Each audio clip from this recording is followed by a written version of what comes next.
Bonjour, cette vidéo est la première d'une série de 4 vidéos qui traiteront des mécanismes de l'immunité. Donc il s'agit des mécanismes cellulaires et moléculaires qui nous permettent de lutter contre l'invasion des micro-organismes pathogènes. Dans cette première vidéo, nous traiterons la première vague des mécanismes de l'immunité. C'est en fait, on appelle ça les mécanismes de l'immunité innés. Et donc ces mécanismes font intervenir un mécanisme biologique qui est la réaction inflammatoire.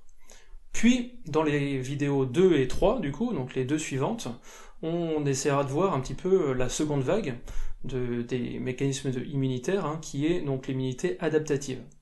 Et enfin, dans une quatrième et dernière vidéo, nous verrons la thématique des vaccins. Voilà, alors c'est parti. Il faut bien être conscient que la vie sur Terre n'est pas seulement représentée par les organismes que l'on peut voir à l'œil nu. Il existe aussi plein d'organismes invisibles dans notre environnement. Ces organismes, qui sont beaucoup trop petits pour qu'on puisse les voir, donc s'appellent communément les microbes. Mais en science, on parle plutôt de micro-organismes. Et ces micro-organismes, ils sont absolument partout. Dans l'air, sur le sol, sur les murs, sur notre peau. Bref, il y en a absolument partout dans notre environnement. Et il existe plein de sortes de micro-organismes très différents. Des bactéries, des virus, des champignons microscopiques, des animaux ou des végétaux. Il en existe en fait dans tous les embranchements du vivant. Et à part les virus, pour qui c'est un petit peu particulier, ces micro-organismes pour se développer nécessitent, comme nous, des ressources. Par exemple, comme nous, ils ont besoin de se nourrir, c'est-à-dire de récupérer la matière organique dans leur environnement. Pourquoi ? Parce que cette matière organique, elle est essentielle pour la réalisation de certaines réactions métaboliques, qui vont apporter l'énergie dont ils ont besoin. En l'occurrence, ces réactions métaboliques, il s'agit de la respiration cellulaire et de la fermentation, qui sont d'ailleurs des processus qu'on utilise nous-mêmes. Les micro-organismes ont aussi besoin de conditions physiques particulières pour se développer. Notamment, la température influe énormément sur leur vitesse de développement. Comme on peut le voir ici, la température idéale pour la plupart des micro-organismes se trouve à peu près entre 30 et 40 degrés. Du coup, nos organismes humains sont des environnements idéaux pour ces micro-organismes. Ben oui, on est rempli de matière organique, donc de nourriture pour eux. Et en plus, notre corps est à une température idéale de 37 degrés. Bref, l'intérieur de notre corps constitue un véritable Eldorado pour tous ces êtres vivants microscopiques. Le problème, c'est que dans certains cas, certains de ces micro-organismes peuvent être pathogènes, c'est-à-dire qu'ils peuvent nous rendre malades.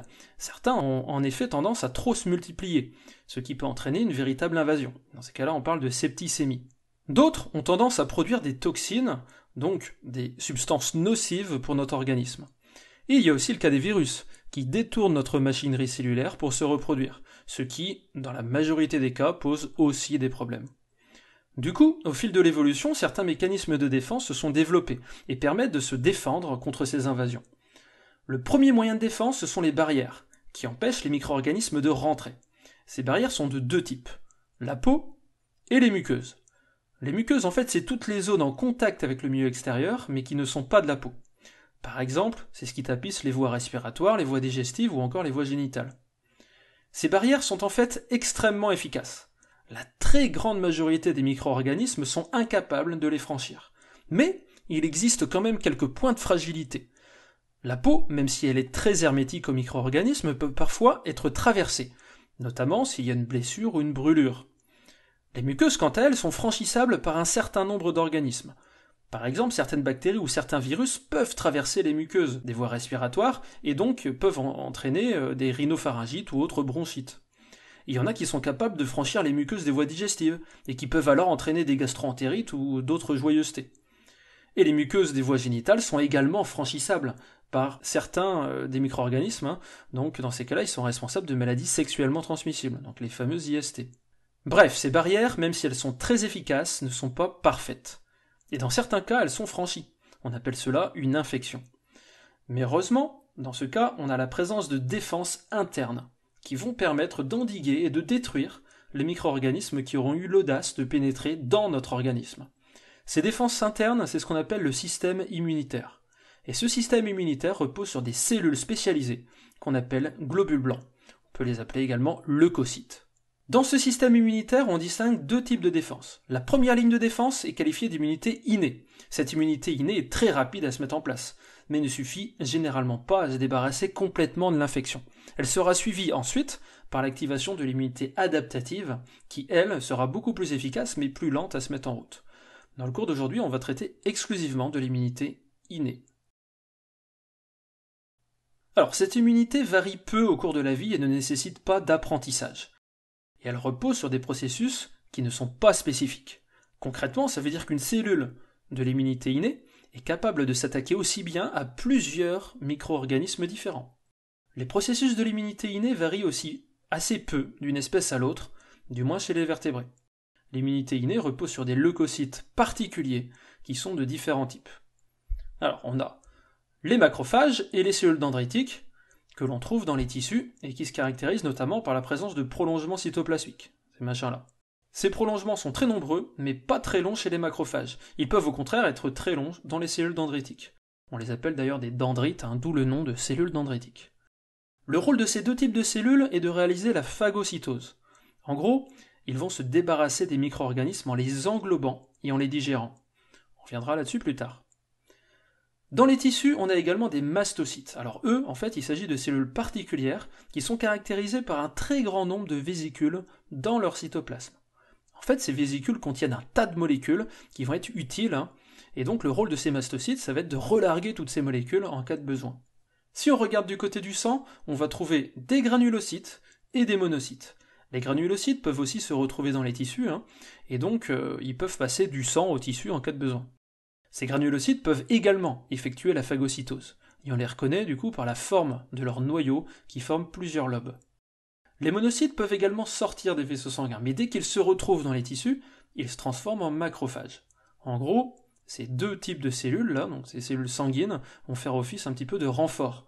Dès que, en fait, ils vont détecter une infection quelque part, elles vont s'empresser de sortir pour aller combattre les micro-organismes responsables. Nous venons de voir les principes et les acteurs de l'immunité innée, nous allons maintenant voir comment elle fonctionne. En fait, elle repose sur un processus qui est appelé réaction inflammatoire. Alors qu'est-ce que c'est que ça ? Eh bien, je pense que vous avez tous déjà fait l'expérience d'une réaction inflammatoire. En fait, cette réaction inflammatoire, elle se caractérise par 4 symptômes. Rougeur, chaleur, douleur et gonflement. En gros, la réaction inflammatoire se met en place en cas d'infection, mais aussi de traumatisme, du genre un choc par exemple, et des fois elle se met même en place pour pas grand-chose, comme par exemple quand vous avez des maux de tête ou des réactions allergiques. On a ici quelques exemples de réactions inflammatoires. Par exemple, un coup de soleil, c'est une réaction inflammatoire. De l'eczéma, c'est une réaction inflammatoire. Un bouton d'acné, c'est une réaction inflammatoire. Bref, en gros, dès que vous avez mal quelque part, c'est une réaction inflammatoire. Alors à quoi sont dus ces symptômes ? La rougeur et la chaleur sont en fait dues à la dilatation des vaisseaux sanguins. Ça signifie en fait que les vaisseaux sanguins grossissent. Le gonflement, qu'on appelle également un œdème, est causé par la présence de plasma sanguin qui va aller imprégner les tissus. Et la douleur, elle est causée par la stimulation de récepteurs sensoriels qui sont présents dans les tissus, dans ce qu'on appelle les nocicepteurs. On peut décrire cette réaction également au niveau microscopique. On a ici une coupe transversale de peau sans réaction inflammatoire, et ici une coupe après une réaction inflammatoire. On reconnaît les globules blancs en fait par la coloration violette de leur noyau. Et là on se rend bien compte qu'ils sont beaucoup plus nombreux dans le tissu inflammé. On confirme également ce que je vous ai dit à l'instant sur la dilatation des vaisseaux sanguins, car là on voit bien que ceux-ci sont très gros dans le tissu inflammé. Voyons maintenant comment se déclenche une réaction inflammatoire. Lorsqu'il y a infection, les premiers globules blancs qui s'en rendent compte sont ceux qui sont déjà présents dans les tissus. Les macrophages, les mastocytes et les cellules dendritiques en gros. Ils vont reconnaître certaines molécules présentes à la surface des micro-organismes. Donc ces molécules, en fait, c'est ce qu'on appelle des signaux de danger, ou des signaux PAMP. Les leucocytes ont en fait à leur surface des structures moléculaires, ce qu'on appelle les récepteurs PRR, qui leur permettent de reconnaître ces signaux. À ce moment-là, on a une activation des leucocytes impliqués qui vont alors sonner le signal d'alarme, c'est-à-dire déclencher la réaction inflammatoire. Pour cela, ils vont relâcher par exocytose des molécules qui vont avoir plusieurs rôles. Certaines molécules, comme la prostaglandine ou l'histamine, vont provoquer la vasodilatation, c'est-à-dire la dilatation des vaisseaux sanguins. Cette dilatation va permettre l'écartement des cellules épithéliales, qui tapissent ces vaisseaux sanguins, ce qui va permettre de laisser passer plus facilement les renforts, à savoir les leucocytes qui voudraient sortir. Les globules blancs sont capables de se déformer pour passer entre les cellules de paroi des vaisseaux sanguins, donc on appelle ça la diapédèse. Mais au passage, cette vasodilatation est également responsable de la sortie du liquide sanguin, ce qu'on appelle le plasma, qui sera responsable du gonflement du tissu, donc de l'œdème. Du coup, c'est bien cette vasodilatation qui sera responsable de la rougeur, de la chaleur et du gonflement. Parallèlement à ça, on a des molécules qui vont aller titiller les terminaisons nerveuses locales, ce qui sera responsable des sensations douloureuses. Et enfin, les leucocytes vont émettre également des signaux qui vont attirer et activer les globules blancs qui arrivent en renfort. Donc, les substances qui les attirent sont appelées chimiokines, et les substances qui les activent sont appelées cytokines. Du coup, grâce à tout ça, on se retrouve avec plein de globules blancs sur le site de l'infection, prêts à en découdre. Il faut bien comprendre qu'on a une espèce d'amplification de la réaction inflammatoire, car plus il y aura de globules blancs, plus ceux-ci vont libérer des signaux chimiques qui vont attirer encore plus de globules blancs, etc., etc., etc. Et c'est comme ça, du coup, que la réaction inflammatoire se déclenche d'une façon très rapide et soudaine. Et une fois que tout ce beau monde se retrouve sur le site de l'infection, il faut faire le sale boulot, c'est-à-dire se débarrasser des micro-organismes. Et le processus qui permet de faire ça dans l'immunité innée, c'est ce qu'on appelle la phagocytose. En gros, les globules blancs reconnaissent le micro-organisme, puis l'englobent. Et enfin, le digèrent en utilisant des vésicules digestives bourrées d'enzymes qui vont réduire la cible en charpie. Après ça, il n'y a plus qu'à se débarrasser des déchets, et le tour est joué. Voilà pour le déroulement de la réaction inflammatoire.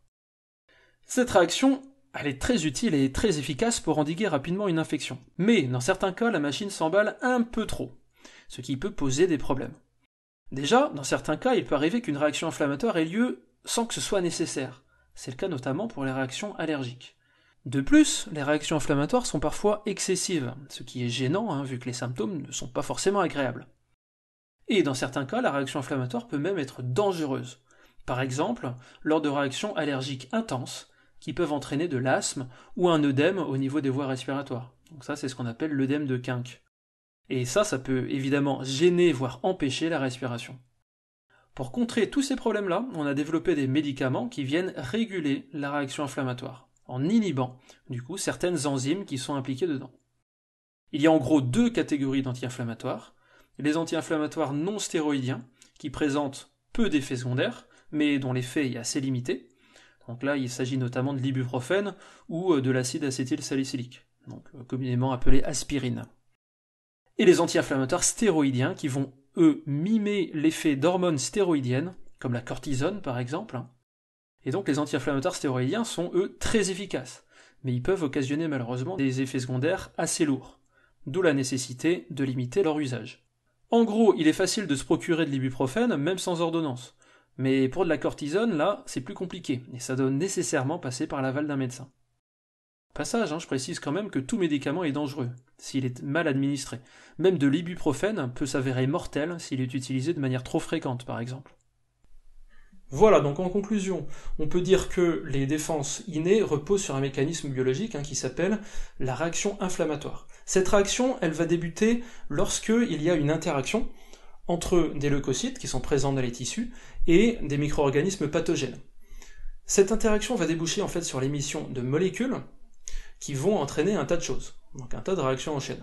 Donc déjà, ça va entraîner la dilatation des vaisseaux sanguins, donc ça va permettre en fait de faire sortir plus facilement les cellules immunitaires du sang, et donc c'est notamment ça qui sera responsable de la chaleur, de la rougeur et du gonflement, qui donc font partie des symptômes de la réaction inflammatoire.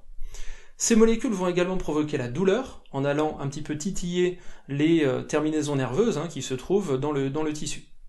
Et enfin, ces molécules vont également guider les globules blancs, donc de manière à ce que les globules blancs arrivent sur le site précis de l'inflammation, afin du coup de ramener beaucoup plus de renforts, donc de ramener un grand nombre de leucocytes, de manière à pouvoir lutter efficacement contre cette invasion de micro-organismes à cet endroit-là. Voilà, ça sera à peu près tout pour aujourd'hui, donc dans les prochaines vidéos, nous traiterons de l'immunité adaptative et des vaccins. Je vous dis à bientôt.